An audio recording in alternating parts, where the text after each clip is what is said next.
사람에게 가장 귀중한 것은 생명입니다. 이 생명의 가치를 돈으로 환산할 수 없지만 마음이 나쁜 아주 장기 밀매업자들이 거래하는 가격을 가지고 우리 사람의 몸값을 계산해 봤더니 최소한 1억에서 5억 달러 정도는 된다. 구체적으로 궁금하세요? 각막이 한쪽에 5만 불에서 15만 불, 그것도 등급이 있다고 그래요. 그다음에 콩팥 하나 15만 불, 간장 20만 불, 허파 20만 불, 심장 50만 불. 모든 뼈들, 세포들, 머리카락, 스킨, 피부까지도 버릴 게 아무것도 없다. 그래서 이 토탈리 내보면 품질에 따라 1억에서 5억 불 정도. 그러니까 여러분이 얼마나 비싼 존재인가. 30만 불짜리 벤틀리 타고도 폼 잡는 사람이 있는데 여러분이 걸어댕기면 얼마가 걸어댕겨요? 1억 불이 걸어댕긴다. 프라우드하게 생각하시기를 바랍니다. 그런데 숨이 끊어지면, 생명이 끊어지면 값이 얼마나 될까? 원칙적으로는 돈 많이 들여가지고 장례식이라는 이름으로 갖다가 버리는 겁니다. 그런데 굳이 얻을 게 있다면 138파운드 되는 사람 성인의 몸에서 나오는 값은 50브로치의 상품이 나올 수 있는데 비누 7장, 그 다음에 철분 가지고 못 하나, 탄소 가지고 연필심 2,300개 만든다고 그래요. 그 다음에 인 가지고 성냥 알맹이 한 2,200개 정도 만들 수 있다고 말합니다. 마그네슘 가지고 설사하는데 필요한 약 한 봉지 정도, 돈으로 따져봐야 얼마? 겨우 50달러밖에 안 된. 생명이 끊어지면 일말의 가치가 없는 것이 이 사람입니다. 그래서 사람들은 육체의 생명을 굉장히 귀하게 여기고 중요하게 생각을 하는데, 그래도 끝에 가서는 육체의 생명을 잃어버리는 것이 또 마땅한 일인데, 육체의 생명을 잃어버리면 지금 현실을 잃어버리는 것이고, 그러나 생명이 하나가 있는 게 아니라 두 개가 있죠. 영적인 생명을 잃어버리면 영원한 미래를 잃어버리는 것이다. 그래서 복음을 전한다는 것은 돈 가지고 환산할 수 없는 그 엄청난 영원한 생명을 안겨주고 회복시켜주고 선물해 주는 것이 복음을 전하는 것입니다. 여러분, 이웃을 사랑하라고 했는데 어떻게 하면 이웃을 가장 효과적으로 가장 값지게 사랑할 수 있습니까? 돈을 수십만 불 수백만 불 주는 것보다 비교가 되지 않는 것은 그들에게 죽은 생명, 잃어버린 생명을 되찾게 해주는 것이 이웃 사랑 중에는 최고의 사랑인 줄로 믿습니다. 이 생명을 되찾게 해주는 것, 죽은 자를 살려주는 것, 이것이 복음 전도예요. 굿뉴스, 복된 생명의 소식을 그들에게 회복시켜주는 것, 되찾게 해주는 것, 얼마나 귀한 일인가. 우리 성도라고 이름을 부름받는 자들은 기본적으로 이 복음 전도의 사명을 받은 사역자들이다. 그래서 오늘 로마서에 읽은 15장 14절로 21절 말씀은 바울 사도를 통해서 우리가 복음을 받은 성도들이 어떤 자세로 살아야 할 것인가, 많이 이야기하지만 한 3가지 정도만 저희들이 묵상하면서 기도하려고 하는 것입니다. 첫째, 복음 전도 사역자들은 피차 겸손과 선함으로 가득 차야 된다.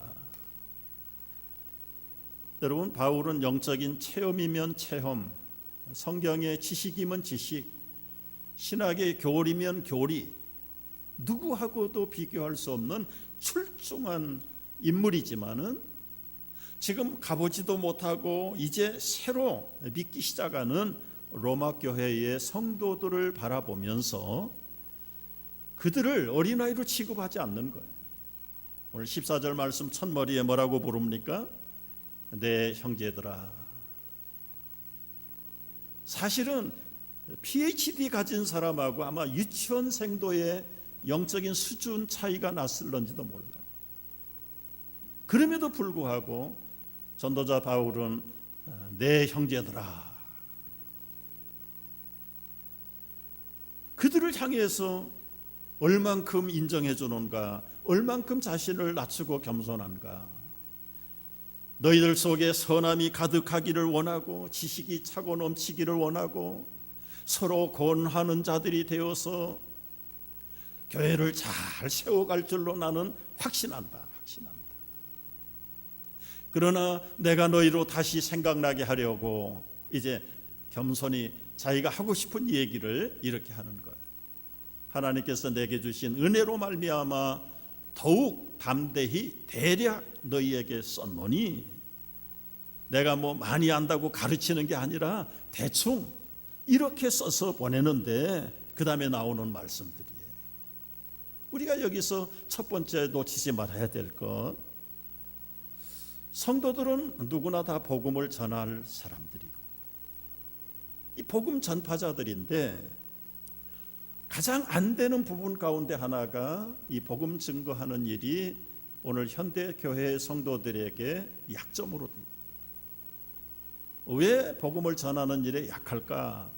뭐 요인은 여러 가지인데 가장 기본적인 바뀌지 않는 생각 중에 하나는 중세시대 1000년 동안 이 제사장이다, 그리고 복음 전하는 일이다 하는 것은 사제나 신부들이 전적으로, 그래서 오늘날 성도들이 그 사고가 계속 남아있는 거예요. 복음 전하는 건 목회자들이나 하고 선교사들이나 하고 전도사들이 하는 일이지 나 같은 집사하고는 관계없다.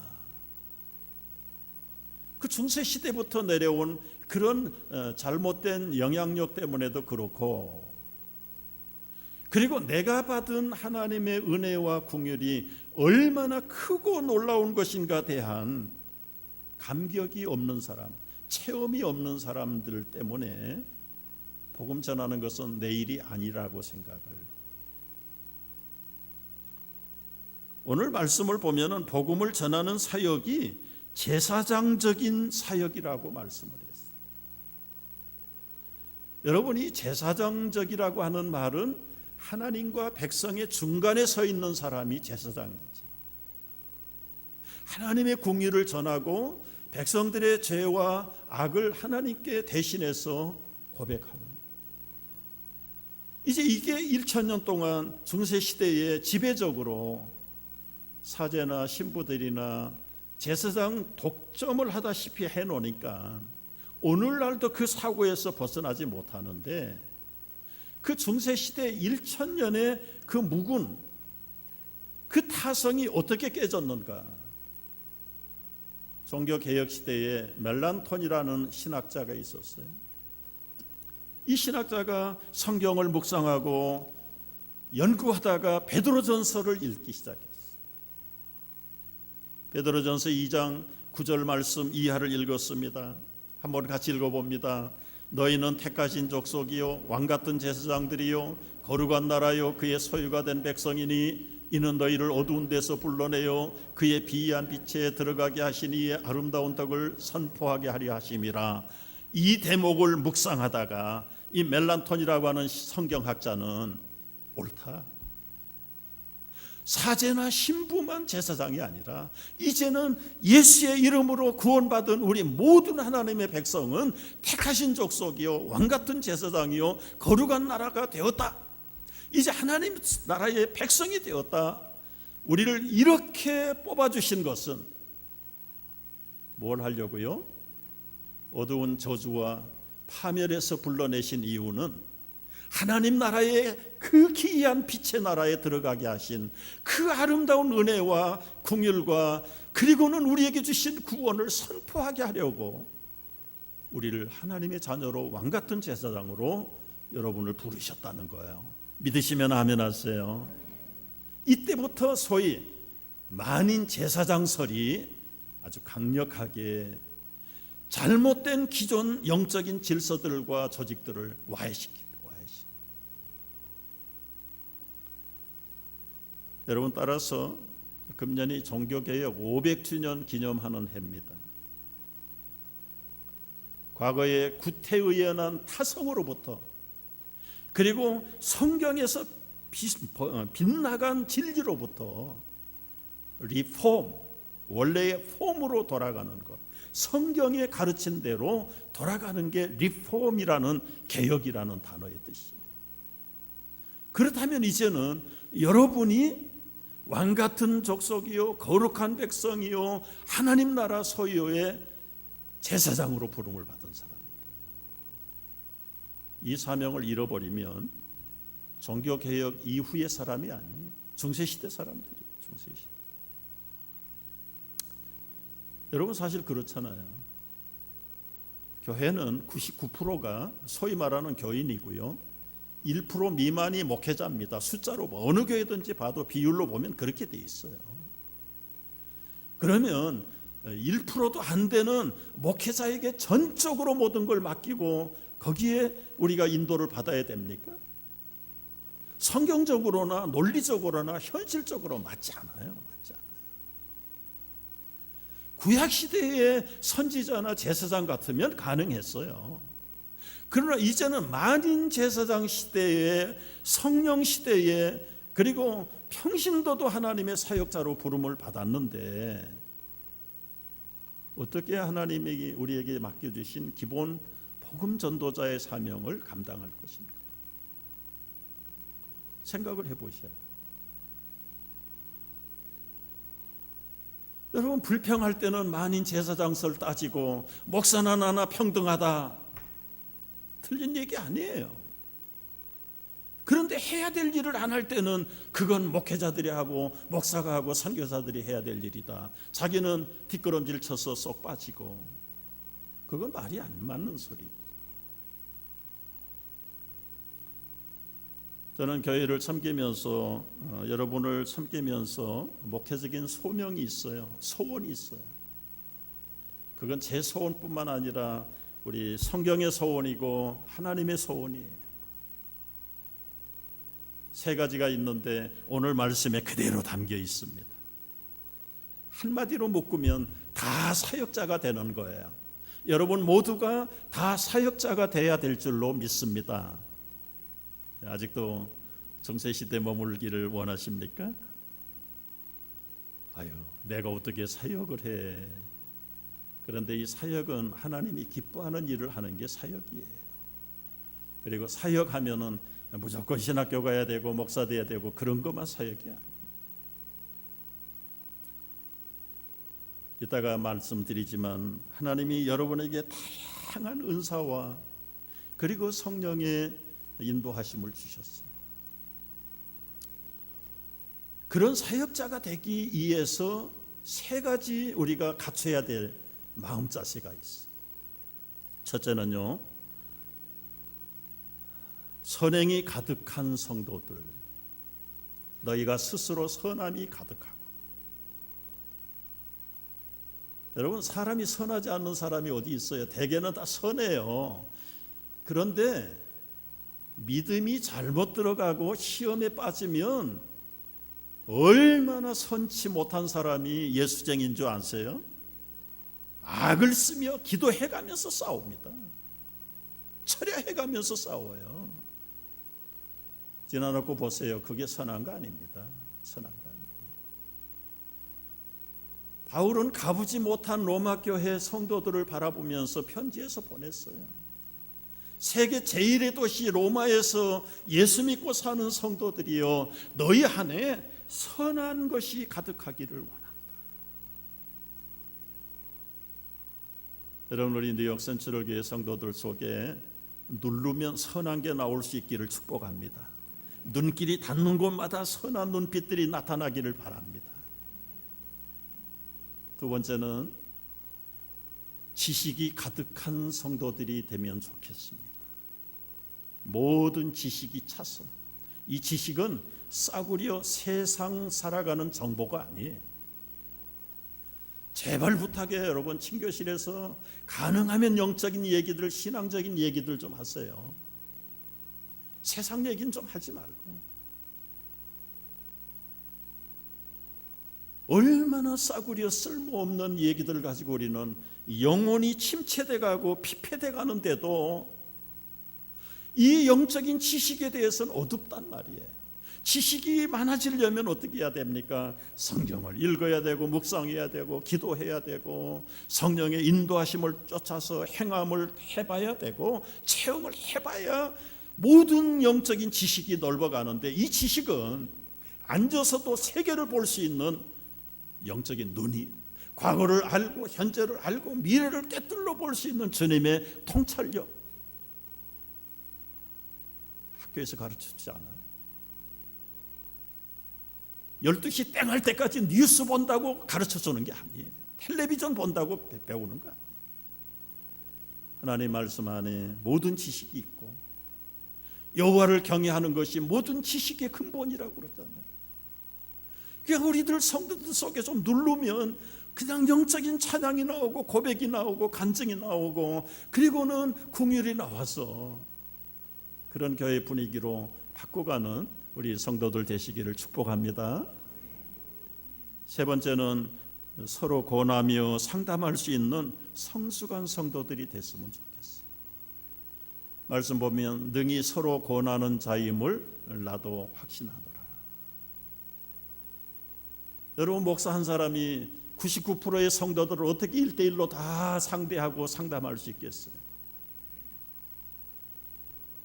제가 제 아내도 상담을 전공한 사람이지만 예전에 상담 더 이상 하지 못하겠어요.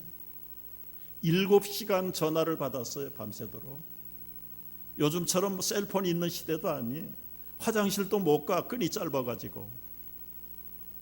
그래서 깨어지기 직전에 있는 가정을 살려놨더니, 그때는 뭐 그냥 되는 소리 한 소리 다 털어놨잖아요.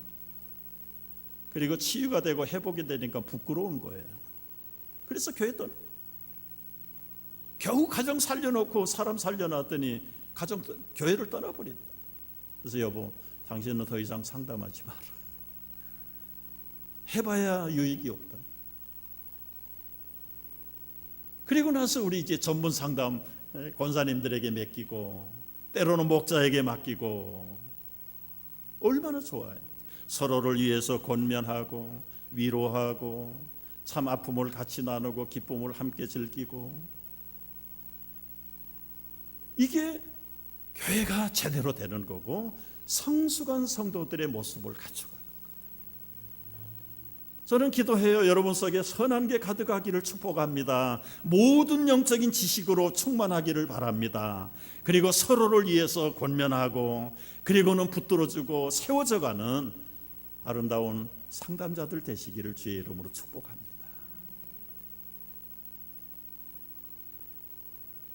복음 전파자들이 가져야 될 두 번째 자세는 오늘 16절 말씀 보니까 일꾼 의식을 가져야 된다. 파이오니어. 16절 같이 읽어봅니다. 시작. 이 은혜는 곧 나로 이방인을 위하여 그리스도 예수의 일꾼이 되어 하나님의 복음의 제사장 직분을 하게 하사 이방인을 제물로 드리는 것이 성령 안에서 거룩하게 되어 받으실 만하게 하려 하심이라. 여기 일꾼은 제가 늘 강조해요. 슬레이브가 아니에요. 노예가 아니고 뭐가 된다? 다 같이 시작. 서번트. 여러분 믿음 생활, 교회 생활 하면서 일꾼, 노예처럼 하는 사람이 있습니까? 노예들은 끌려가는 거예요. 자기 주장도 없고 하기 싫어도 끌려가고 해야 되고. 신앙생활을 슬레이브처럼 하는 사람처럼 불쌍한 사람이 어디 있어? 그러나 이 슬레이브보다 서번트는 기쁨으로 자원해서 하는 사람이에요. 자원해서. 여러분, 이 서번트보다 더 좋은 단어가 있어요. 따라합시다. I am a minister. 여러분 누구라고요? 미니스터. 우리말로 번역을 하면 장관이에요. 장관. 내가 토론토에서 목회하다가 한국 방문하고 토론토 공항에 돌아올 때 여기다가 이제 페이퍼에다가 직업 오큐파이 해서 미니스터라고 썼어요. 그 이민관에게 딱 입고 신고서 줬더니 미니스터 하더니 벌떡 일어나는 거예요. 그리고 미니스터는 저 VIP 룸으로 가셔야 됩니다. 그랬더니 어느 디파트의 미니스터냐 그래서 처치 미니스터입니다 그랬더니 털썩 주저앉아버려. 여러분, 목사도 미니스터고 장관도 미니스터고요. 서번트보다 더 좋은 그 단어가 하나님이 여러분을 미니스터로 불렀어요. 미니스터로. 그래서 여러분의 가정을 맡기셨고 여러분 바운다리를 맡기신 거예요. 직장에 믿지 않는 사람들, 약한 사람들, 목장의 주변에 있는 사람들, 때로는 교회의 한 기관을 맡아서 섬기고 이끌어가고 세우고 때로는 전도하고 관리하고 우리가 예수 복음의 일꾼이 되었다. 억지로 하는 게 아니라 서번트. 얼마나 아름다워요. 저는 우리 교회가 이런 서번트들이, 미니스터들이 앞으로 많이 일어났으면 좋겠다. 아까 강고 시간에 말씀드렸지만 우리 교회 앞으로 한 300명 직원들이 일하는 교회가 되기를 초창기부터 저는 기도해요. 초창기부터. 토론토 저희 옆집의 피플스 처치는 얼마나 아름다운 교회인지. 거기는 선교사만 600명 이상을 파송한 교회. 학교가 다 유치원부터 시작을 해서 대학원까지도. 알라바마의 버밍햄에 가봤더니 거기에 장로교회도 그냥 한 도시를, 그 버밍햄 전체를 다 움직여. 요람에서부터 무덤까지 다 해. 병원, 신문사, 방송국, 학교. 달라스의 제일 침례교회도 마찬가지. 저는 그런 교회들을 보면서 도전을 받고, 우리 교회도 앞으로 300명의 직원들이 그냥 요람에서부터 무덤까지 모든 분야에 기쁨으로 서번트하고 그리고는 미니스트리를 하면은 얼마나 아름다울까. 우리 모두가 해야 될 일인 줄로 믿습니다.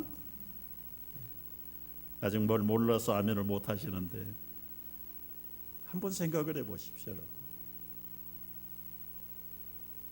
어차피 한 세상 일하고 살 거 주님 교회 주님 나라 일하다가 가는 게 얼마나 영광스러운가. 그런데 그 주님의 일을 어떻게 해야 되느냐. 여러분, 선교를 봐도 그래요. 목사들은 비자 못 받습니다. 못 받아요. 이제 점점 제3세계가 목사 선교사에 대해서는 문을 닫아요. 있는 사람도 자꾸 추방시켜요. 그러나 여러분이 갖고 있는 때로는 은사나 특기나 탤런트를 가지고 비즈니스, 선교는 아니지만 비즈니스 때문에 비자를 신청하면 100% 비자죠. 주변에 그런 분들 많이 계세요. 고등학교에서 미술교사 하는데 그 미술교사 자격을 가지고 저 티벳에 들어가서 학교에서 미술 가르쳐. 그리고는 그 학생들을 자기 제자 삼아서 복음을 전해. 경제학 교수는 저 무슬림 나라에 가서 프로페서가 됐어요. 대학에서 경제학을 가르치면서 소그룹을 만들고 리딩 바이블 클래스를 만들고, 심지어는 저 아프리카의 어느 여성도가요 재봉틀 하나 들고 갔어요. 재봉틀. 그 나라에는 재봉틀을 본 사람이 없어. 1인자예요. 1인자. 가위 들고 이발기계 하나 들고 아프리카 가가지고 어느 대통령 부인 전속 미용사 된 사람도 있습니다. 축구공 몇 개 가지고 와서 국가 대표팀을 만들어서 대통령이 제일 총애를 받는 축구 감독이 된 선교사도 있어요. 태권도? 그럼 우리는 전부 외국으로 가야 되냐? 외국으로 꼭 가야 될 건 없어. 부름받은 사람은 외국 가서 하고 우리 주변에서도 얼마든지 할 수 있다. 얼마든지. 여러분, 오늘 설교가 좀 순서가 뒤집어졌어요. 비전 7이 맨 밑에 한번 봐. 우리 여러분이 가지고 있는 전문, 섬김, 은사, 다양한 문화, 선교 얼마나 다양한지 몰라요. 목사가 여러분 어떻게 CPA를 하겠어요? 어떻게 티칭을 하겠습니까? 목사가 어떻게 메디컬 닥터 잡을 할 수 있겠어요? 어떻게 여러분이 전문직을 목사가 혼자 다 할 수 있겠습니까? 여러분이 여러분에게 맡겨주신 그것을 가지고 하나님의 사역을 하는 게 사역자들이에요. 사역자. 1차 목적이 뭡니까? 우리를 어두운 데서 불러내서 영원한 저주로부터 불러내서 기이한 생명의 나라로 들어가게 하신 그 아름다운 측량할 수 없는 하나님의 은혜를 그들에게 나누는, 전하는. 이런 일에 우리가 다 쓰임을 받는다면 알찬 교육, 널리 선교, 고루 봉사 얼마나 할 일이 많아요. 그야말로 태어나면서부터 우리 지금 마맨미 학교가 그거 하지요. 50명, 60명이 모입니다. 이제 말도 못하고 엉금엉금 기는 아이들을 훈련시켜가지고 가보니까요, 다 일제히 똑같이 북을 치고요, 딱따기를 치고요. 교육이라는 게 얼마나 무섭고 중요한지 제가 아주 백지와 같은 그들 속에 교회에서 하나님의 그 형상을 어려서부터 아주 그냥 힘쓰지 않아도 그 아이들 속에 각인이 돼. 스텝 바이 스텝으로 프리킷, 너서리, 크리스찬 데이스쿨, 그리고는 중고등학교, 점점 예능이면 예능, 체육이면 체육, 매너면 매너, 인격이면 인격, 신앙이면 신앙, 그 318명의 리더들을 길러가지고 참 배우든지 가르치든지, 가르치지 못하면 배우고 배우기 싫으면 가르치고, 얼마나 아름다워. 널리 선교도 마찬가지예요. 우리 이웃으로부터 시작해서 땅끝까지 가든지 보내든지, 가기 싫으면 보내고 보내기 싫으면 답답하면 자기가 가야 되고, 그래서 선교사 미션 스쿨을 만들고 실버 스쿨은 벌써 13년째 시작을 했고요. 중단기 단기 선교사들 얼마나 지금 뉴욕의 젊은이들이 선교 훈련을 하고 싶어도 받을 데가 없어요. 하는 데가 없어요. 그래서 실버 선교학교에도 젊은 사람들이 와서 훈련을 받아요. 할 일이 얼마나 많아. 여러분, 우리 이웃들을 섬기는 것도 그렇습니다. 네이버 헬핑 센터 참 좋은 일이죠. 저희 목회자들, 우리 교회에 참 말할 수 없는 불편한 진실 뭡니까? 이 지역에 갇혀있는 고도야, 고도. 코리안 처치는 그냥 갇혀있는 우리끼리만, 이 옆집의 주민들하고는 전혀 관계가 없는 그런 일들을 우리가 좀 탈피해서 이 지역사회를 위해서 쓰임을 받는 일에 이제는 자라나는 우리 영어 세대들을 앞장 세우고, 우리 1세들은 뒤에서 밀고, 그렇게 해서 헬핑 센터를 만들고, 그리고는 이 지역에 스칼라십을 주고 각 모든 것들에게 격려해서 교회가 우리 지역에서 꼭 필요한 존재라는 사실을, 그래서 모든 민족들이 와서 복음을 듣고 한 지붕 밑에 에트닉 그룹들이 생겨날 수 있도록, 그런 일들을 위해서 우리가 20년 전부터 기도하다가 주신 땅이 저건데, 우리가 준비가 잘 안 되니까 오랜 동안 준비하게 하셔서 이제 점점 가까이 임하는 줄로 믿습니다. 여러분 속에 이런 비전들을 가지고 꿈을 키운다면 우리뿐만 아니라 하나님이 왜 우리 가정을, 우리 자녀들을 뉴욕까지 보내셨고 여기서 태어나고 교육받고 성장하게 하신 그 하나님의 플랜, 하나님의 골이 뭔가. 워낙 1세대 파이오니어들은 참 눈물 흘리고 배고프고 힘든 거 사실이에요. 그러나 이것으로 끝난다면 얼마나 억울해요? 얼마나 허무합니까? 이 고생하려면 한국에 가서 또 얼마든지 하면 잘 살 수 있어요. 그런데 왜 이곳에 보내셨는가? 왜 나는 여기에서 이렇게 때로는 시련의 터널을 통과해야 됐는가? 우리의 차세대가 기다리고 있기 때문에 그들을 통해서 열매를 보지 못한다면 1세도 고달프고 2세는 2세대로 고달프고요. 결국은 하나님의 비전 안에 벗어나면 지금까지 살아온 게 헛수고예요. 무슨 의미가 있습니까? 무슨 의미가 있어요? 우리 1세대들은 뼈 빠지라고 일을 했지만 우리 2세들은 지금 나름대로 살아가요. 그런데 여러분, 그들을 믿음 안으로 끌어들이지 못하면 우리 부모들 고생할 거예요. 그들 내버려 둔들 굶고 살겠습니까? 이제는 부모 세대하고는 다른 현지 문화 적용해 가면서 잘 살 거예요. 그러나 먹고 사는 것이 잘 사는 거냐고요. 그런 면에서 우리를 하나님의 이민교회의 복음 전파자로 부르신 하나님의 골이 뭔가? 개척자의 정신, 일꾼의 정신을 가지고 가요. 그 일꾼이 하는 일이 뭐라고요? 우리 이방인들을 거룩한 제물을 삼아 하나님 앞에 드리는 것입니다. 17절 말씀을 보십시오. 그리스도 안에서 하나님의 일에 대하여 자랑할 만한 것이 있어야 돼요. 19절에는 표적과 기사와 능력으로 성령의 능력의 체험들을 많이 해야 돼요. 내가 강하고 내가 많은 체험과 맛을 봐야 다른 연약한 사람들에게 나눠주기도 하고 이렇게 세우기도 하고 끌고 가기도 하지. 내가 비실비실하고 내가 맛을 못 본 사람이 어떻게 그들을 미니스터로, 서번트로 책임을 지고 섬길 수 있겠느냐.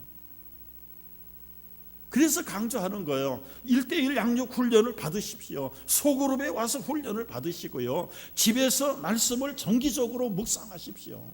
읽고 기도하고 그 말씀의 뜻을 가르쳐 달라고 성령 앞에, 하나님 앞에 기도하세요. 깨달아지고 확신하는 그 말씀을 가지고 적용해보고 살아보는 거예요. 때로는 얼마나 놀라운 열매를 주고 기쁨을 주시는가를 체험하는 사람은 이웃들에게 쉐어링하는 거예요. 그게 우리의 목장이잖아요. 목장. 여러분, 이 목장이나 가정교회는 앞으로도 계속 우리가 추구해야 돼요. 그동안 너무 어려웠어요. 제가 여러분 100일 잔치나 돌잔치에 담임 목사 잘 안 갑니다. 그건 어제 오늘 일이 아니고 목장을 시작하면서 정해놓은 룰이에요. 왜 안 가는가? 그 목장에 목자들이 있는데 목자들이 다 해요. 과거에 어떤 목장은 약혼식 주례까지 목자가 했어요. 나중에 반란을 좀 일으켜서 밉상이긴 했지만은, 여러분, 이게 복음 전도자들이 할 일이고 우리 주님의 사역자들이 할 일이에요.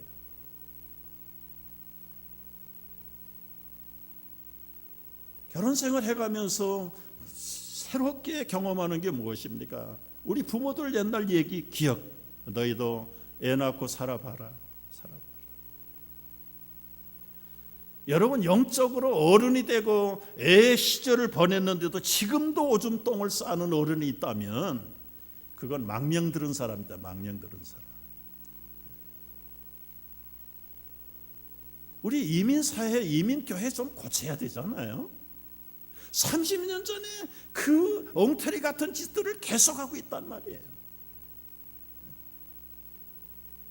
시대는 얼마나 민주화가 되고 얼마나 교양 있게 변해가는데 우리의 신앙의 심성과 교회 생활을 한인타운의 심성들이 변하지 않고 맨날 모이면 불평하고 찢고 까불고, 그게 무슨 짓이냐 말이죠. 그게 30년 전에 하던 일이고 40년 전에 하던 일인데 마르고 닳도록 지금까지 할 겁니까? 우리 교회는 앞으로 똥오줌 싸는 그런 영적인 철없는 사람들이 다 존재하지 않는 깨끗한 교회가 되기를 주의 이름으로 축복합니다. 마음에서 선한 것이 나오고 아름다운 지식이 넘치고, 그리고는 정말 제사장의 사명을 감당하고, 그렇게 하려면 본인이 계속해서 말씀에 능력과 체험이 있어야 되고, 기도의 영감을 받아야 되고, 성령 체험도 해봐야 되고, 은사 체험도 해봐야 되고, 훈련을 받아서 말씀에서 자꾸 가르쳐보고, 안 되겠으면 또 재교육 받고. 우리 어느 집사님 부부는 지난번 새가족반에 들어왔어요. 나보다 먼저 이 교회에 있던 집사님들이에요. 김 목사님한테 새가족을 못 받았대요. 사실은 제가 처음에 미스했어요. 처음부터 우리 온 교우들을 새가족 훈련을 했어야 되는데 기득권을 그냥 인정해 줬더니 목사의 목회 패턴에 대해서 공감대가 없는 거예요. 비전 쉐어링이 안 되니까 김 목사님 지도를 받으면서 양육을 받으면서도 딴 생각들 하고 있다. 여러분, 우리가 교회가 한 몸이고 그 다양한 몸 속에 머리는 예수님이시잖아요. 예수님이 목사와 교사와 그리고 성도 섬기는 직분들을 허락하셨다면 적어도 지상교회, 조직교회의 영적인 책임자는 담임 목회자예요. 그럼 담임 목회자의 비전이 뭔가를 빨리 알아야지. 그리고 그 비전을 같이 쉐어링해야지. 그렇게 오래돼 있는데도 나하고 코드가 안 맞는다. 그러면 코드 뽑아가지고 목사님 코드에 맞춰야지. 여기서는 안 맞겠다 그러면 아니할 말로 코드가 맞는 교회로 찾아가야지. 그냥 예를 들어 얘기하는 거예요. 내 코드는 펜티코스탈 코드인데 장로교에 와서 꽂으면 안 맞아요. 안 맞아. 뭐 펜티코스탈이 나쁩니까? 장로교회가 옳습니까? 자기에게 맞는 코드를 찾아가야 돼. 아니면 억울하면 신학교 가서 당신이 목회를 하든지. 우리가 그런 면에서 이제는 이제 떠날 사람들이고 새로운 비전을 향해서 입성을 해야 될 사람, 교회잖아요. 그래서 지금 계속해서 지금 말씀이 우리가 새로운 교회의 오리엔테이션, 재무장을 하고 아예 여기에 내가 코드가 안 맞겠다 그러면 딴 생각을 해보셔야 돼요. 딴 생각 해보셔야 돼요. 오늘 말씀 보세요. 남이 개척한 교회에 가서 개척 안 하겠다고 했어요. 그게 개척자의 정신이에요. 우리가 한때는 수평이동 안 받았어요. 앞으로도 아마 우리가 그렇게 해야 될 거예요. 지금 그 큰 땅에 온다니까 주변의 교회들이 걱정한다는 소리를 가끔 들어요. 여러분, 다른 교회에게 피해를 입히려고 우리가 새 땅에 가는 거 아니에요. 믿지 않는 사람들을 찾아내야 돼요. 믿다가 포기한 사람들, 중도에서 넘어진 사람들을 찾아내서 회복시키고 믿지 않는 사람들을 불러다가 양육하고 함께 한 몸, 한 지체를 교회를 이루는 거죠. 그 일을 우리가 위해서 하나님이 오래전에 우리에게 비전을 주셨는데 그 일을 감당할 수 있게 되기를 바랍니다. 오늘 말씀 끝에 보면은 그런 말씀이 있어요. 여러분, 여기 10 몇 절입니까? 20절에 보면은 21절에 보면은 주의 소식을 받지 못한 자들이 볼 것이요 듣지 못한 자들이 깨달으리라. 여러분, 아직도 제가 계산해 봤어요. 수라의 스테이트, 뭐 한인에는 50만이라고 그랬다가 센서스에서는 18만이라고 그랬다가 종잡을 수가 없어요. 근데 저는 한 30만 정도로 반. 뉴욕, 뉴저지, 커네티컷의 코리안 아메리칸 인구가 한 30만 명쯤 된다.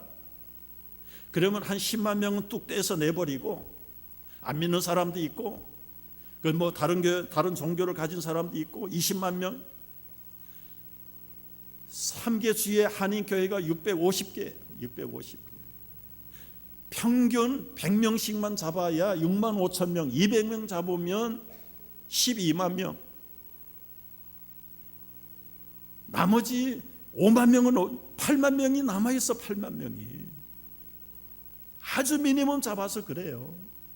그러면 그분들이 뉴욕, 뉴저지, 커네티컷 빼버리고 이 플러싱 빼버리고 롱알리에 사는 사람은 또 얼마냐.